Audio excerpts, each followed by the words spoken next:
أعوذ بالله من الشيطان الرجيم بسم الله الرحمن الرحيم والحمد لله رب العالمين والصلاة والسلام على أشرف الأنبياء والمرسلين وعلى آله وصحبه أجمعين. Assalamu alaikum wa rahmatullahi wa barakatuh, and welcome to episode 4. Inshallah, what I want to look at today is the science of eschatology in its terminology, in its partitions, in its branches, and collectively what does it entail and how it should be approached.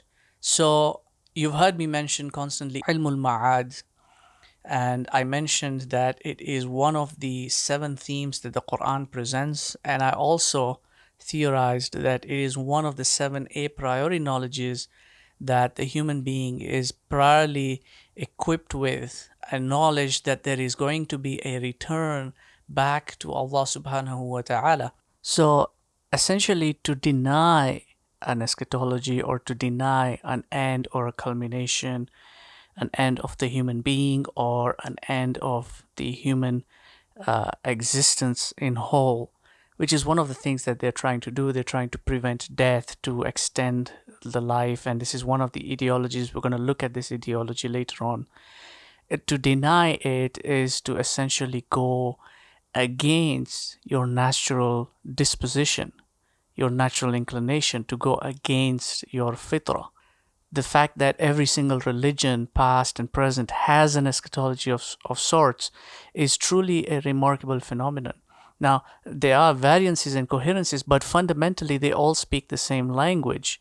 And this proves that eschatology is universally part and parcel of religion and part and parcel of human nature. It is proof that man's natural disposition is to believe in God and a temporal existence which is a continuum into the hereafter. Disbelief is rejecting the notion that everything would come to pass, that there would be an end. And this disbelief can be mundane in layman terms or rational in academic terms, but in either case, it is deep rooted in the conscious self. For an academic to reject eschatology is for them to say that I don't believe all this material existence will ever end. And being an academic who is applying rationality, for such a person to say that is itself irrational. It is like in the story of the rich man and the poor man in Surah Al-Kahf, where the rich man says, وَدَخَلَ جَنَّتَهُ وَهُوَ ظَالِمٌ لِنَفْسِهِ قَالَ مَا أَظُنُّ أَن تَبِيدَ هَذِهِ أَبَدًا.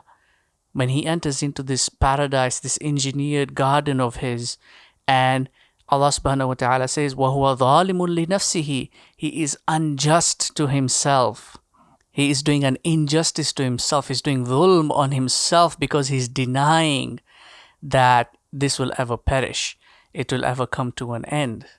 By denying an end to physical and material existence, he forces himself to oppose his inherent nature, which impedes him from ultimately knowing why he exists, his identity, his being, and where he is destined to be, right? His destiny in time. As a repercussion of not concerning himself with the hereafter, he ends up then only busying himself and preoccupying himself with the here and now. Thus, he would never come to understand who he really is and where he is headed to. And then instead of becoming who he was existentially meant to be as a Khalifa, he only focuses on what he can possibly be, right? An engineer or an accountant or a manager or a CEO or whatever else. And unfortunately, this is where humanity in the majority presently stands.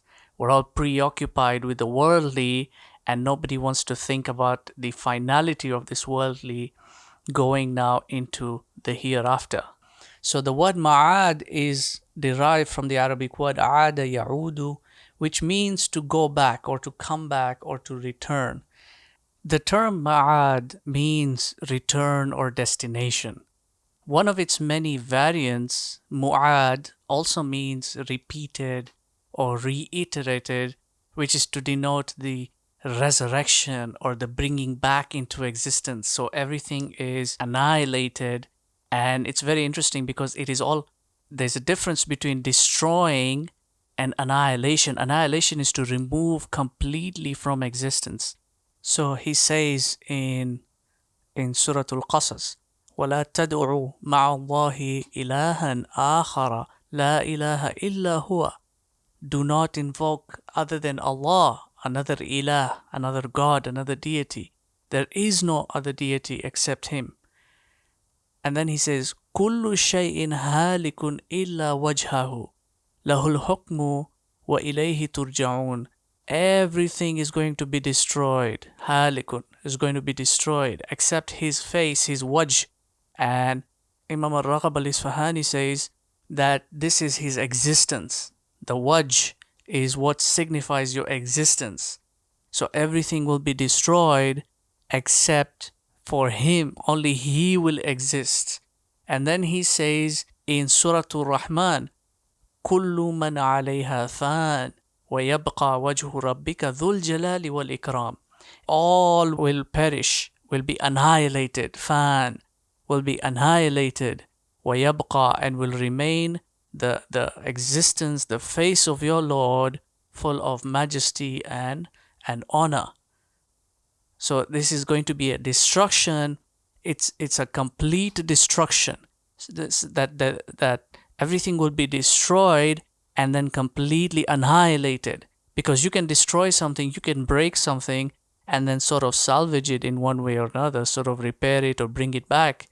But this kind of a destruction is a complete destruction, complete removing or the turning of something into beyond nothingness, out of existence completely. And then he's going to recreate everything. So he says in Surah Al-Ibrahim, يَوْمَ تُبَدَّلُ الْأَرْضُ غَيْرَ الْأَرْضِ وَالسَّمَاوَاتِ. On that yawm, in that age, the ard, the domain, the world is going to be replaced. Tabaddala is going to be replaced by another. So the one that's existent is going to be destroyed and removed from existence, and then he's going to recreate everything again and bring it all back. And then everyone is going to come out. وَبَرَزُوا لِلَّهِ الْوَاحِدِ الْقَهَّارِ. And then all the creatures will come out before Allah subhanahu wa ta'ala, the one, al-wahid, the one, al-qahhar, the most desirable, the prevailing. So everything is removed completely from existence in all material, spiritual, essential, in all aspects, and then brought back or repeated or brought back into existence. And this is what mu'ad means, the bringing back. Mu'ad also means to be hostile or anti, which relates to the turbulences of the akhirah. With all this destruction, it is in a hostile state. Everything is in a turbulating state. There's another variant of the term mu'adala, which means equalizing or balancing, which is also in reference to the judgment and the balancing of scales. And the word mu'adala comes from the root word adala as well, which means justice, while the term mu'ad comes from two roots, ada ya'udu, which is what I mentioned, the return or coming back, and then awada, which means to begin anew. And the idea behind this is that this present cycle begins with a point origin and then culminates to another point, and then at that point a new cycle begins, a new stage of existence starts taking place, and this is what we're calling the hereafter. You'll also find this in the term akhirah, which comes from the root akhir or ukhra, which means the end or the last, but it also holds the meaning of other or another or after, and hence the term afterlife or hereafter. And so what it is about is the return journey now. You set out from your home, you ventured out into the wilderness, you accomplished many things, you learned a lot of things, it changed you, it transformed you, and now you are coming back to your final destination. So the initial destination that you set out for was never a real destination. These were only milestones along the journey. whatever milestone it was that you set out, whether it was to complete your education, whether it was to achieve a certain status in society, to accumulate wealth, whatever it was, to establish a legacy, to have a family, to have a progeny. All those were only milestones that were established during the course of the journey along the road, but the real destination was the coming back and the return back now to your Lord, so that you can then be evaluated as to what you have really achieved. What did you set out to achieve, and what did you really achieve? And this is the ma'ad now. Now, the ma'ad, ilmul ma'ad, is really the prime science. And I say that it is a very broad science because it encompasses a lot of things. It essentially encompasses all of human history, and then its culmination, and then its transformation from one state into another state, which is an intermediary purgatory state, and then a final stage, which is where there is a resurrection and a judgment to be held, which is all part of the ma'ad, the return back to Allah subhanahu wa ta'ala. So being a primary science now, in this case, it is incredibly broad. So it has now branches, and there are two primary branches that come from ilm al-ma'ad. The first is ilm al-akhirah, which is the science that examines what occurs in the hereafter, what occurs during the ba'ath, the yawm al-ba'ath, the yawm al-hisab, the yawm al-qiyamah, the yawm al-deen, all those ages or overlapping ages or primarily of a singular age, everything that transpires during that time.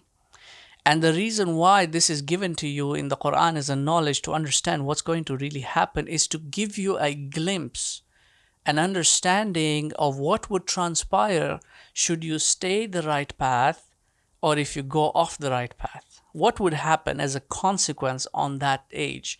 Because that age is a certainty. It is unavoidable. Each and every single individual living creature is going to be brought back and is going to be held accountable. Every single body part that you have, every single thing that you were given, each moment of time that you were awarded is going to be held accountable for. And it is unavoidable. It's like your summons to court. You know, you've been subpoenaed or you've been summoned to court, a notice to appear, and you cannot avoid it. You cannot escape that. You have to make an appearance and you have to go through the proceedings. So it is a dead certainty.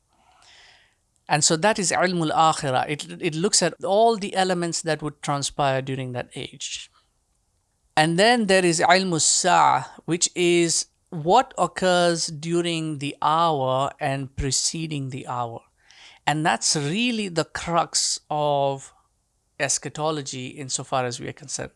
The main branch of study in this broad science, the main branch of study is, which we would define now as eschatology itself, is this piece here.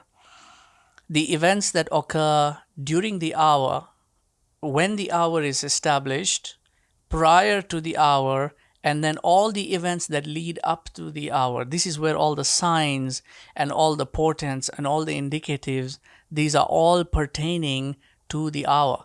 And this is why we say that to use phrases such as signs of the day of judgment and signs of Qiyamah and all these are not actually scientific phrases. They're not considered to be terms that would be applied as in a science. I mean, you can use that as in conventional speech because it is contingently established that what leads to the hour also leads up to the age of judgment. So why not call it by its final destination?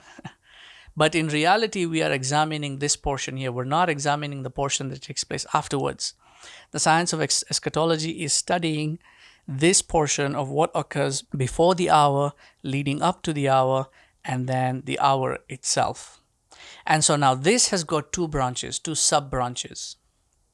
One is the ilmul akhiruz zaman, which pertains the culmination of human history. And zaman here in Arabic means age. So the age of human history or the age of humanity on a cosmological scale. So there were ages of other creatures and other species before us.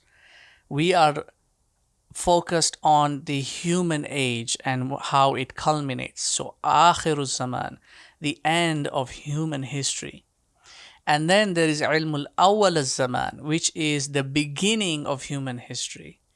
Because everything that has a beginning has an end, and everything that has an end has got a beginning.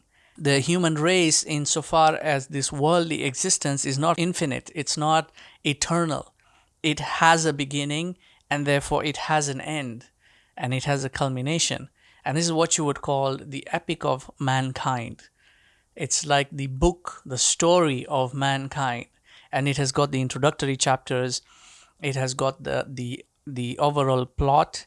It has got the subplots and multitudes of subplots. It has got interesting characters, both antagonistic and protagonistic.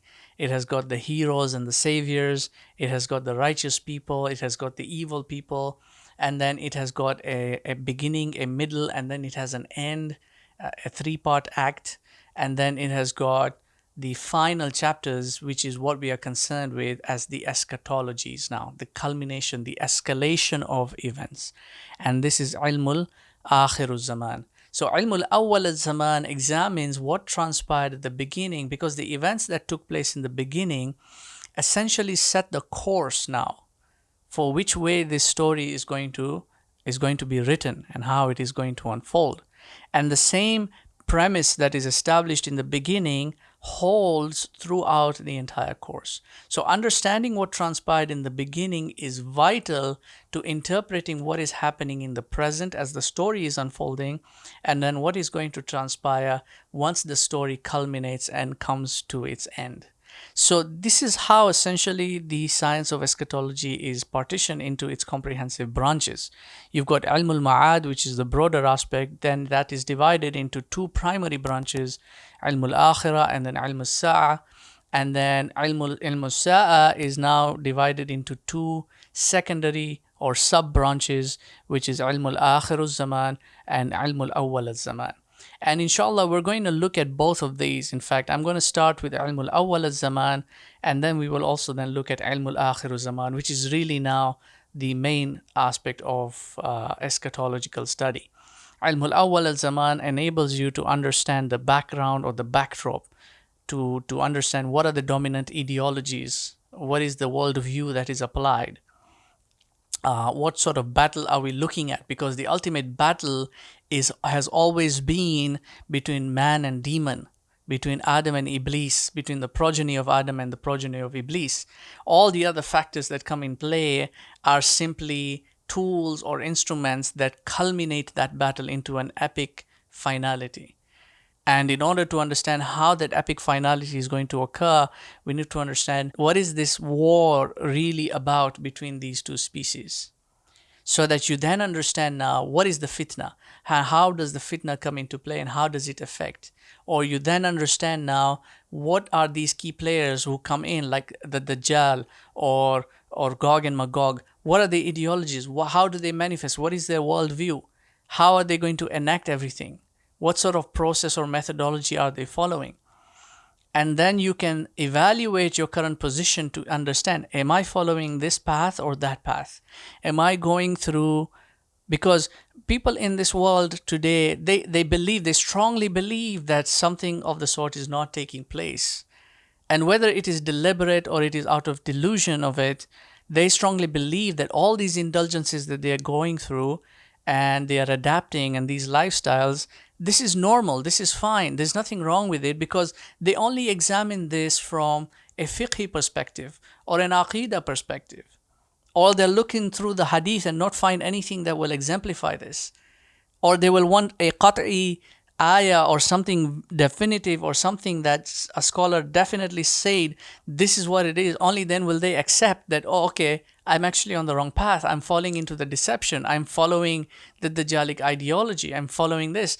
Otherwise, they will continue going down that route, because there is some measure of enjoyment and some profit to be reaped from that. They will not make an alteration in their lifestyle. And this is because they really have not understood the nature of the world, the ontology of it. And this is what these two sciences are really meant to deliver to you, if you approach it from the right perspective.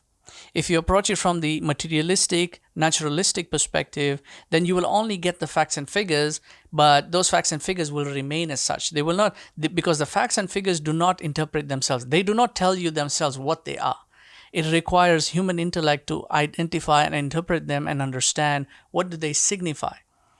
And by doing so, you move from a subjective perspective into an objective perspective, which is much more broader and much more fruitful than a subjective point of view, which is a narrow-minded perspective.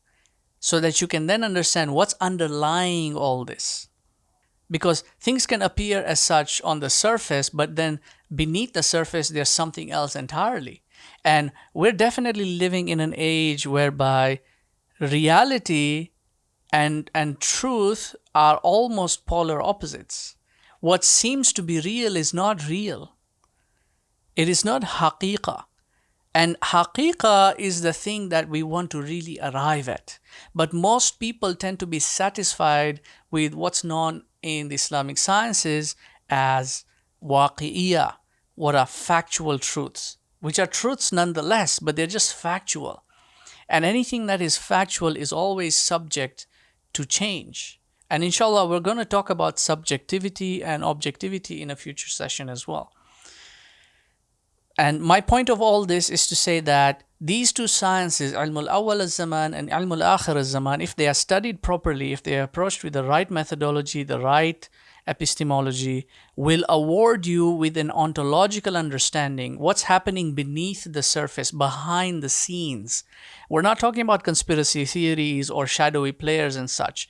We're talking about what is really happening so that you can evaluate where on the path do you stand. Where are you in your present course? Because each individual is on their own journey and has got a limited time to complete that journey. So where are you? And which path should you navigate? What should you follow and what should you take caution and avoid? Lest you get caught up in the deception. Lest you become one of them and not even realize it. You become a follower of the Dajjal and you don't realize it. You fall into the company of Gog and Magog and you don't even realize it. Because that's a kind of ignorance, that's a compounded kind of ignorance whereby you're not even aware of your ignorance. You're not aware of your heedlessness.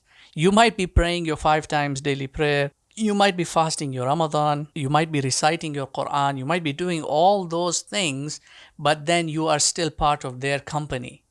And that's where the greatest danger lies. The reason for studying a science or for studying this science is so that you can understand the reality of the world in an eschatological framework, not just a fiqhi perspective or an aqidah perspective or any other such perspective.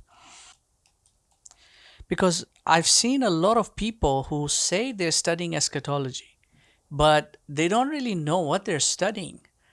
And they'll be following different scholars and different scholarly views and interpretives, and they will simply adapt the same language that those scholars are using in their lectures and their speeches, which is not to degrade or belittle any of these scholars, but the scholars themselves, they're doing their study, right? They're following the procedures, they're following the principles, and then they're coming out and giving these different talks and lectures.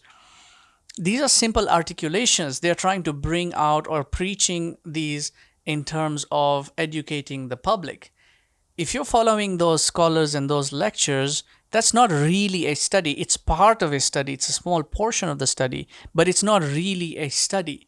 You're not really studying eschatology. You only think you're studying eschatology because you don't really know what the science really entails. You don't know what the principles are. You don't know what the axioms are. You don't know what the rules are, what the definitions are, what the terms are, how to apply them. You don't know the techniques that are used. You don't know how to do the research. And so what happens with many of these individuals is they end up falling into a conspiratorial mode of thinking. And this is now where they start indulging in conspiracy theories, all the while deluding themselves into thinking that they are actually studying eschatology. But they're not actually studying eschatology. What they're doing is they're studying conspiracy theories because they do not know how to do the study itself. they do not know how to establish the sources, where to derive that information from. And so they end up deriving information from conspiracy theories. Because once you establish the phenomenon that something is wrong with the world, that there is a conspiracy that is taking place, undoubtedly we'll agree on that. And I will agree on that. There is a conspiracy taking place. Okay, then they might be doing this and they might be doing that, and this is happening here. And so when events start taking place whereby the cause to the effect cannot be materially established, the mind starts going into overdrive and starts establishing all these different kind of possibilities. Oh, I think this is the Dajjal doing it, or this is Gog and Magog doing it, or this is so and so organization doing it. It might be true. It might be true that this is what that person or this individual or that group might be doing. It might be the hand behind the occurrence itself, but we're not here to investigate the people who are doing it. The science of eschatology is not meant to investigate the individuals or the players who are participating in the conspiracy. The science of eschatology, likewise, is not there to investigate the conspiracies themselves. The science of eschatology is to understand whether or not you have correctly identified a sign, and whether or not you have identified what the sign signifies, in which direction is it pointing, and then you adjust your course on this journey of life. See, if you're on the highway and then there is a sign that says no left turn, if you don't understand that, if you don't understand what the sign means and what does it signify, and then you take a left turn, you might end up in a crash, or you might cause somebody to lose their life. Or if you're going to be sitting there thinking, oh, I think that's a conspiracy, I think they're trying to steer us off course, I think they're trying to do this or trying to do that. Now, if you're going to go into that sort of mode of thinking, then again, you're going to cause a disaster for yourself and for others. The idea is to understand the sign and to understand what it means, so that you can navigate your pathway, so that you can steer clear of the danger. Because you're not here to fight the danger. You're here to cultivate your akhirah. And you need your road to be clear of all these distractions and all this fitna and all these things that are going to nail you to the ground, because you don't want to be stuck. You don't want to be on the side of the road now, overcome with calamity, unable to move forward. Your riding beast or your vehicle has broken down on the side, and you can't carry on with your journey. You don't want to be in that sort of a situation. So when you see the sign that says, don't do this, or there is something happening here, or something is taking place there, then the idea is for you to understand that and then shift your lane, or take a different route, or get off that road because it's heading towards disaster, and then take a different road. You see, navigate your pathway. That's the whole idea behind this. Because the ultimate destination of knowing, of ilm, of studying any science, is to arrive at ma'rifah, to arrive at a deeper, more spiritual understanding, so that you can see what others cannot see. And by that, I don't mean seeing with this eyes of yours. Oh, I can see the Dajjal, and I can see, the future, and I can see this happening. Or to sit there and start working out the prediction of dates and say, okay, Imam Mahdi is coming in 2030, and then this one is doing this in this year, and I anticipate Dajjal is going to be here in 5 years' time, and I anticipate that Dajjal is going to be here. It's not to do all these things. That's not why you're studying the science. So if these are your objectives, then you're not doing eschatology. You're doing conspiracy theory. If this is what you're preoccupied with, making these predictions and these charts and these numbers and the calculation and looking at symbols and connecting this symbol to that symbol, and then coming up with all these different theories whereby it's connected to this and that's connected to that, and then there's Freemasonry here and Rockefeller there and all these things. And I'm not going to deny all those things. They're there. I'm not going to deny them. In fact, I will go a step further to even say that they are the ones who are manifesting the Dajjalic age. They are the ones who are setting the stage for this final period to be set in. Undoubtedly, they are the conspirators, and they are the players that are putting everything in motion. So I'm not going to deny that. But The science of eschatology is not meant to study those things, is not meant to study those people. The science of eschatology is for you to have a ma'rifah and then apply that knowledge insofar as your journey in life is concerned. Because whether or not you encounter the finality, your future generation is going to encounter the finality. Your children are going to deal with that. If not them, then their children are going to deal with that. If you do not have the knowledge, the understanding yourself, then there is nothing you're going to impart unto them other than conspiracy theories. So this is really something to think about for all those people who want to go into this science. And this is the reason why we're doing this podcast in any case. And Wallahu A'lam, if we are doing the right thing or the wrong thing, may Allah subhanahu wa ta'ala guide us and show us the right path. This is all the time we have for today. Subhanaka wa bihamdika nashhadu an la ilaha illa anta nastaghfiruka wa natubu ilayk. Rabbana taqabbal minna innaka anta as-sami'un alim wa tub alayna ya maulana innaka anta at-tawwabur rahim. Birahmatika ya arhamar rahimin. Barakallahu fikum wa assalamu alaykum wa rahmatullahi wa barakatuh. Jazakumullah.